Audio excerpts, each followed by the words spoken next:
Welcome to Raghavan naturopathy. Piles की समस्या, piles जो जानते हैं जिसको हिंदी में बवासीर बोलते हैं और कहीं कहीं पाइल्स के साथ फिस्टुला भी हो जाता है तो उसको भगंदर कहा जाता है। ये लेट्रिन के रास्ते का समस्या है, लेकिन ये समस्या सिर्फ लेट्रिन के रास्ते का नहीं है, ये टोटल एलिमेंट्री सिस्टम का जो पेट में खाना खाते हैं आप, ऊपर से जो नीचे तक जो नली चलती है जो खाना का, जिसको फूड पाइप बोलते हैं इंग्लिश में, हिंदी में अतरी बोलते हैं, ये पूरे अतरी की समस्या है। जिन लोगों को लंबे समय से कब्जियत है या जो खास करके वैसा खाना खाते हैं जिसे बार बार कब्ज पकड़ लेता है, वैसे लोगों को ये बीमारी होती है जिसमें कि लेट्रिन से ब्लड जाता है और लेट्रिन का रास्ता बाहर थोड़ा निकल जाता है और वहां से हल्का हल्का ब्लीडिंग होता है, किसी किसी को पस भी हो सकता है। तो इसमें इसका सर्जरी करने से ये ठीक नहीं हो सकता। बहुत सारे लोग क्या करते हैं कि सर्जरी कराते हैं। सर्जरी में क्या होता है कि वहां का जो हिस्सा नस बढ़ा हुआ है उसको काट के वहां का ब्लीडिंग जो ब्लड जो वेसल्स है उसको बांध दिया जाता है। तो इससे क्या होता है, क्योंकि वहां से लेट्रिन होना है, लेट्रिन से इन्फेक्शन होगा और इन्फेक्शन से फिर वो बीमारी खत्म नहीं होगा,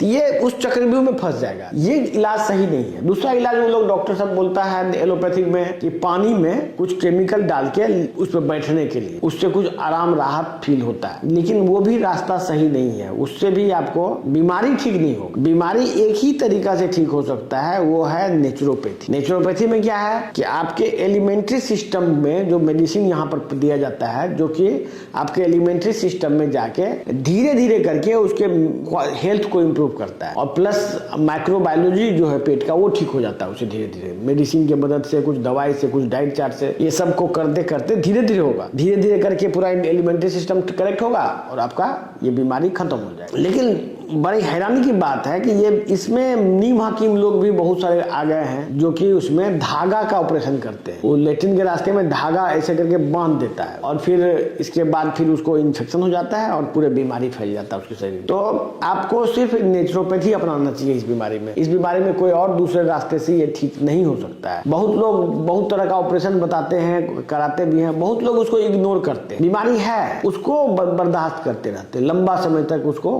सोचते हैं चलो भाई ठीक है। लंबा समय तक आप खींचेंगे तो पर भी इसमें कैंसर होने की संभावना होती है, क्योंकि जो भी आपका फूड पाइप है उसमें कोई भी चीज बराबर घाव होगा, बराबर लेट्रिन से एक्सपोजर होगा, बराबर इन्फेक्शन होगा। इसके बाद आपके पेट में लेट्रिन के रास्ते में नहीं होता, वो पूरे पेट में कातली है, सब में वहां ब्लीडिंग पॉइंट्स हो जाता है। तो इससे लंबे समय तक रहने से इसमें कैंसर डेवलप करने का चांस रहता है, जो कि बहुत कॉमन है। इसके बाद एक गलतफहमी फैलाई जाती है कि इसमें अदरक खाने से ये बीमारी बढ़ता है। ऐसा कुछ नहीं है। अदरक खाने से यही होता है कि ये बीमारी ठीक हो सकता है अदरक खाने से, लेकिन लोग को अदरक खाने से वहां पर लहर बनता है, क्योंकि आपका घाव एक्सपोज्ड है और आपने अदरक खाया तो लेट्रिन के रास्ते में अदरक का असर होगा तो आपको उसका थोड़ा सा लहरने का शिकायत होगा। लेकिन इससे बीमारी भी ठीक होता है अदरक खाने से। लेकिन इसका अदरक सिर्फ इलाज नहीं है, और भी इसमें जो हम लोग जो कॉम्बिनेशन ऑफ मेडिसिन देते हैं उससे ये ठीक होता है और यही एकमात्र तरीका है। यदि किसी को पाइल्स है तो दूसरा किसी तरीका से ये बीमारी ठीक नहीं हो सकता है।